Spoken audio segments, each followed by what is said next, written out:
Ku danna mana subscribe domin samun sababbin shirye-shiryenmu da zarar mun ɗora.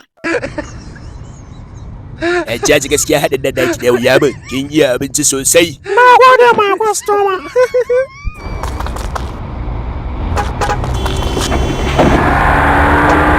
Barkanku ne jama'a, muna sanar da fasinjojinmu da kowa da yake zaune a motar nan da ya zauna da kyau domin a yanzu mun ɗau hanyar tafiya kayan da na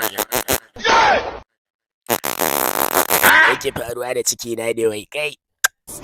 Bada gaskiya haɗin nan daki da yau ya min sosai.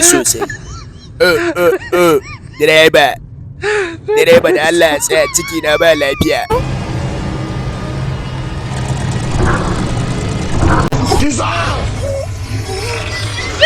Foto.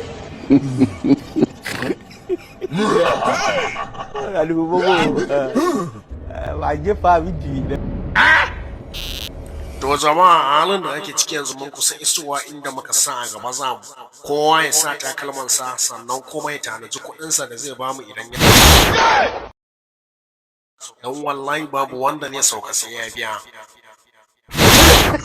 Jama'a akwai matsala. Wannan irin wani haka? Tofa, wani gardin ne mana tusa a cikin mota. Kai ka ji wari? Kai amma akwai ɗan shege a kowa. Wai me yake faruwa a ta nan bayan ne tun da kuke mana hayaniya na kasa gane mu. A'udhu billahi kai wannan wata dabbiyar tusa ce. Kai ka ji yadda ciki na ya motsa kuwa subhanallahi inna lillahi.